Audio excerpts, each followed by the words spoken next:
Welcome to Healthcare du Jour, where we dish up and digest the latest in healthcare. For the next 30 minutes, sit back as we bring you insight, commentary, and discussion on trending topics to the table, all expertly served up by our host and his guests. Healthcare du Jour is brought to you by High-Tech Answers and Healthcare Now Radio, part of the Answers Media Network, and is sponsored by the law offices of Myrick O'Connell. Now here is your host, Matt Fisher. Welcome back, and thank you for joining as we dive into the hottest topics in healthcare. I'm your host, Matt Fisher. On the menu today is Teresa Rivera, President and CEO of the Utah Health Information Network, or as they like to call it, UHIN. Welcome, Teresa. Thank you, Matt. Thank you for the opportunity to speak to you. I'm looking forward to our conversation. So, but before we dive into our main subjects today, would you just give everyone a little bit of a background of who you are and what you do? Yes. Again, as you said, I'm the President and CEO of UHIN. UHIN provides clearinghouse, health information exchange, and data analytics services to our community to improve the health of our community. So, and how long have you been in the healthcare sphere? Do I need to reflect my age? 40 years. My beginning started with an insurance company, with a payer, and then I spent some time with a fraud and overpayment company, but the last 10 years have been here at UHIN. Oh, very interesting. The fraud and overpayment must have been, was that on behalf of the government or with private payers? It was with private payers, although there were some state Medicaids that would also use our services. They were, fraud is not widely prevalent in most of your transactions. There's a small number, but that small number makes it hard for everybody.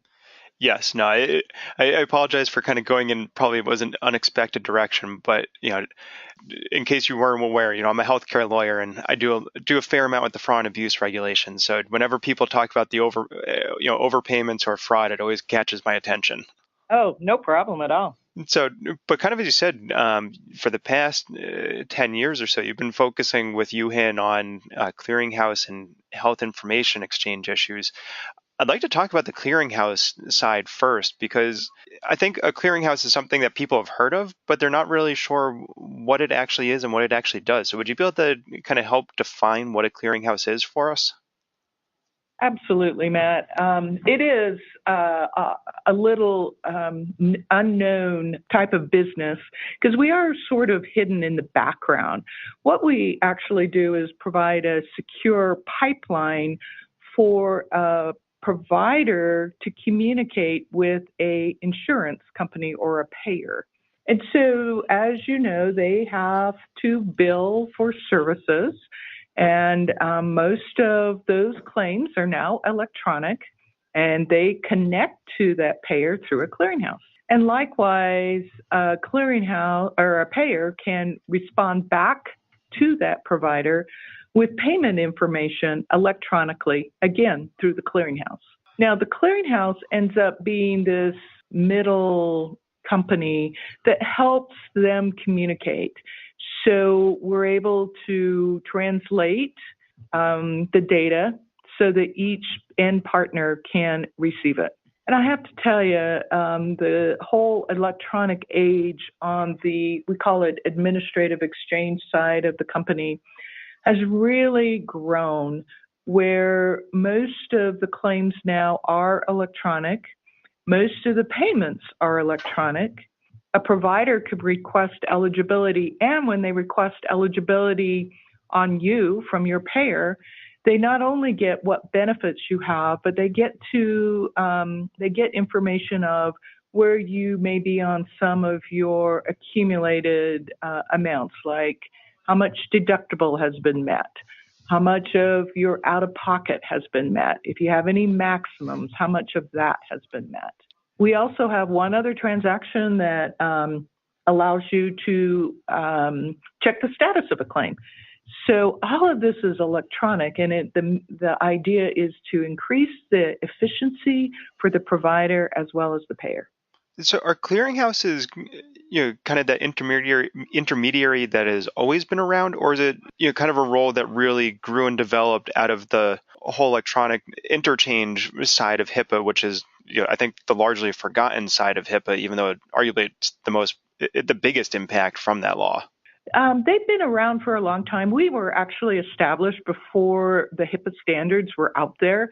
I remember some very, very old formats that we had that were NSF formats. And then HIPAA came along and helped standardize those. But I have to tell you, Matt, even though we have standard formatting and standard definitions, we still have practice management systems and payers claim systems that need just a little bit of refinement of the data to be able to process it correctly. And that's where the clearinghouse comes in and helps. Yeah, so actually kind of that was going to raise the next question of kind of what is the value proposition that the clearinghouse brings to the table, aside from, as you said, facilitating the communications between the providers and the payers? It is being able to have that partner that can help you get electronic, be it either side, the payer or the provider. The clearinghouses continue to work to increase the efficiency. So even though these transactions have been out there for a long time, we look at those transactions to say, oh, can more transactions become electronic? Those transactions such as attachments, coordination of benefits claims, prior authorizations. And we also look at those transactions and say, can we even make them more efficient?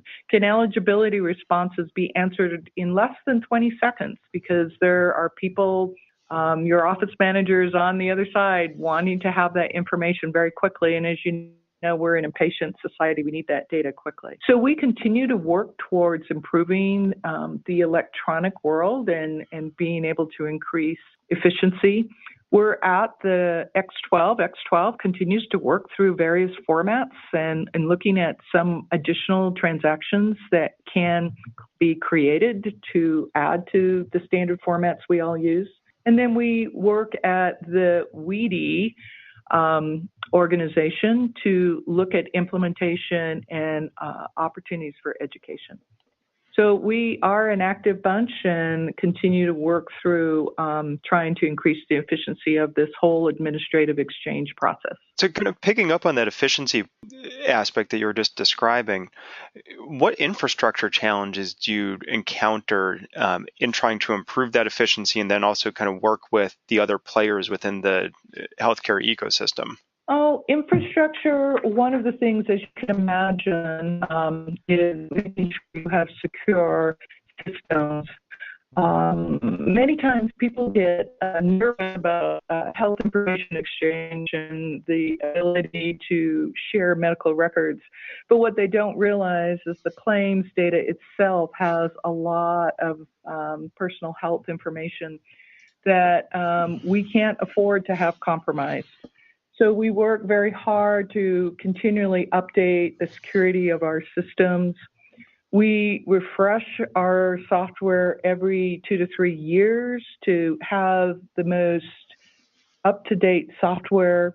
We look at new technology that is out there, such as FHIR and blockchain, to see how that new technology can even make us more efficient and respond in a more timely manner. So kind of picking up on what you were just talking about in terms of some of the challenges, and I think security is obviously one of the big ones out there for the whole healthcare industry. Are you facing the same types of attacks that like the providers and the payers are, who are making the headlines of constantly having to fend off ransomware or phishing or other types of attacks? We have the opportunity or the potential of getting attacked. We certainly have those same security defense protections put up, and those are the ones that we are continually refining because, as you know, those entities that are trying to get to the data are continually refining their methodology as well. That is one of the reasons why we've looked at things like blockchain, because blockchain does have some real interesting security provisions in it. that may advance our whole industry. So what do you see as some of the potential benefits of blockchain? Because, as you're saying, there's been a lot of discussion in terms of that being kind of the major new technology coming around that is going to provide all these hoped for benefits. We do see the opportunity for more security. It will, and the fact that there is some real good tracking and accessibility of the data. It is new on the horizon, so we are still, as many in the industry, are testing its potential. But what I see is a few years back, we talked about FHIRE and how FHIRE might be a new technology, and we were still testing use cases. And we're starting to see those use cases become actually active. And so I know that we have to stay on top of the new technology. We need to be at those connect-a-thons, and we need to be testing this same technology. And I'll have to tell you, oh, sorry, Matt, I was just going to add, I have to tell you what we're starting to see is the convergence of the administrative exchange world that we were just talking about with the clinical world, the health information exchange. For how many years we've needed to have clinical records to support claims, to allow for processing, to prior authorized services. And that is what the health information exchange has. And so what we're starting to see is one support the other. And so clearly, the health information exchange and the clinical data help support the claims exchange in the attachment world, in the prior authorization world, and the administrative exchange helps support the health information exchange. So as a physician, as a medical assistant or nurse is looking at the patient's medical history, it is helpful for them to know what insurance company, what payer does this individual have. And so going into the administrative world, being able to have that eligibility request so that they know how they can help that patient use their health insurance benefits to the maximum. No, and kind of that interconnection and interflow in between all the different aspects, as you're just describing, I think is going towards the ideal scenario where you don't have to think about, what's this tool going to do and what's that tool going to do. It's just going to all be in one environment. But for those of you who are just joining, I'm talking about Teresa Rivera from UHIN, and we've been talking about clearinghouses. And Teresa, you were just moving it into the health information exchange, which I think is a great topic to start picking up on, since a lot of attention, following the meaningful use coming out and getting all the EMRs adopted. You have a lot of focus on health information exchanges. Kind of what's the current landscape of HIEs? Because I feel like the reports are somewhat mixed. It is mixed, and I think there is some confusion. I've heard reports that HIEs are dying and going out of business. But I'm here to tell you that the HIE landscape is stronger than it ever has been. And health information exchanges take many roles. There is this community health information exchange, which we are. And then you have health systems that have their own health information exchange within themselves. We work to connect those health information exchange, and I will tell you, as you look across the country, there is a real vibrant group of health information exchanges across the country. We do belong to an organization called the Strategic Health Information Exchange Collaborative, and we currently have close to 60 different health information exchanges working together to connect, to allow that data to follow the patient securely and where it needs to go, so that patient always has that information to be treated, and the treating provider has all the information at their fingertips to treat that patient accurately, timely, without having to run extra tests.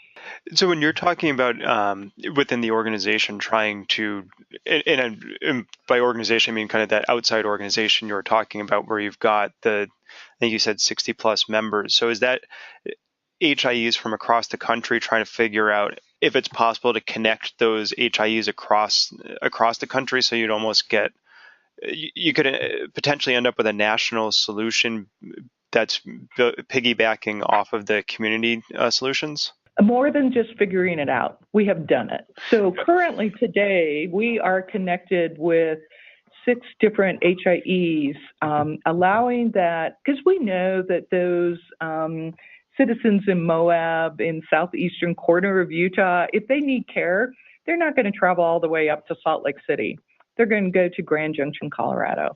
We know those people in Kanab are going to go to Page, Arizona.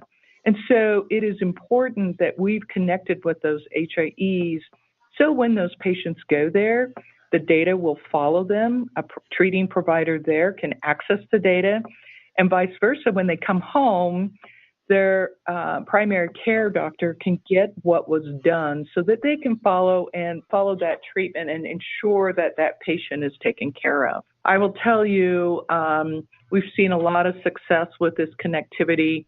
We are connected with 6 different HIEs, as I said, and we have 2 states that currently don't have HIE, so we're working directly with those hospitals and connecting those in. But the advantage of connecting with an HIE is they've already done the work. Much like we've done here in Utah, we've got 90% of the hospitals connected, most of the large ambulatory practices, long-term care providers, EMS. All that work has been done, so as soon as Arizona has connected to us, they immediately have a connection to all of the providers we've connected to. So would you say that that type of work is not getting sufficient attention in the media? Because, I would say that I don't know if I've seen stories talking about that level of success, which I think people should be more aware of. Well, I think there's an opportunity for us to continue to push that knowledge. It is, I am proud of what we've done on the Western United States, and we continue to work towards connecting those additional states we don't have connected in yet, like Washington and Oregon. They're on our they're in our plan. But then we're doing the same in the Midwest and in the South. And you're right, we probably have an opportunity in letting people know that we are creating a nationwide health information network. We do believe that you just cannot have one network that does it all, because one of the things we believe an HIE does is work very closely with their community. So, for example, our community has asked us to focus on the large entities, the hospitals and the large clinics, and then start moving into the long-term care. We're now working on a project to add the physician order for life-sustaining treatment in that whole exchange. But then I know that San Diego's community is looking more at integrating non-health providers, such as the 211 providers. So they have prioritized that a little higher than we have. We believe that's on our roadmap as well, because as a healthcare provider, they need to be able to connect with other providers and specialists that are all treating the same patient. But there's those non-health services that are critical as well. So each community has prioritized what is important to them, and the HIE then fulfills that prioritization. And then as HIEs, we've all connected together so that that same data can travel with that patient. So as as the different HIEs are looking to, as you said, expand into multiple different areas so that you can create that, I'd say, more community whole picture of individuals, kind of what challenges have you encountered in trying to bring in people who maybe weren't traditionally included in the full picture? Well, you'll like this, Matt, because it is certainly something you work on, and it's privacy and ensuring that we have the right consent from that patient to share that data that once you've moved outside of HIPAA and the treating physician, you've got a whole different consent and approval privacy laws that we have to take in consideration. So you, as you said, if you're moving into people who, moving from patients when they're in settings that aren't necessarily covered by HIPAA, so are you encountering issues of having to reconcile state law and maybe, depending on the setting, other federal laws as well? Yes, there's the state law, and especially as the HIEs connect. One of the ways we've connected is to respect each state's law. So we know that Nevada has a state law that they will not share data unless they have consent to share that data. Utah follows HIPAA, and so as long as a treating physician has the right to see that information, that data can flow to the treating physician. So we do try to respect state law. Well, more than try. We have to respect state law and federal law. But then when you get to treating a patient with diabetes, knowing that they are struggling with meals and trying to coordinate with Meals on Wheels and understand particular diets that need to be included in that, at that point, you're actually sharing data with a non-healthcare entity. And so we do need to set up the proper consents and notifications and approvals by the patient to make sure that we are respecting the patient's wishes. Yeah, no, as you said, it ends up becoming a very complex environment when you have to start not only considering, but ensuring that you're following that kind of level of detail from both a federal and state perspective. So thinking about that, what changes would you ideally like to see that would maybe allow more alignment on a state, across state lines, so that way, it could help ease some of these considerations? Well, it would be lovely if we had the same privacy law across the whole nation, but I don't think we're going to get there soon. I think states, again, move to the will of their community. And so depending on the community, they're trying to set up the privacy laws that community wants. It'd make it easier, but I think we are working within the fabric that we have. We certainly want to see more inclusion. Back to what you said, treating the whole patient. The healthcare provider, your primary care is just one entity. We know they transition. As a patient, I transition to the emergency room or the hospital, and that data needs to flow. I transition to the specialist. But then as I transition to these non-healthcare, and especially as we deal with our more vulnerable population, those that may be in need of housing and in transportation, we need to be able to be cognizant, and at some point we'll have to address how that data can flow a little bit easier. Yeah, and as you were just describing, a lot of that benefit and the goal is, as you said, what can be done to help improve the experience and the coordination of care for patients, which kind of begs the question, who benefits the most from the health information exchange? Or is it that you can't narrow it down and it's really just an industry or systemic-wide benefit that of having the data you need available when and where you want it? I think it is industry-wide, but certainly we're here to do this for the patient. We want to improve the health of our community, and using the data from both of our exchanges, administrative and the clinical, is in hopes to be able to alert providers when they have a patient that has a high A1C or high blood pressure vital sign, so that they are followed up with their primary care. Certainly, the patient needs to stay in the center of all of what we're doing. Even on the administrative exchange, one might think it's for the payer and for the provider, but it's very difficult for the patient to heal if they have the claim still outstanding and they're unsure of how much they owe and if they owe that whole charge. So all of it needs to work together to take care of the patient. But I will tell you, the health information exchange is certainly helpful for the provider.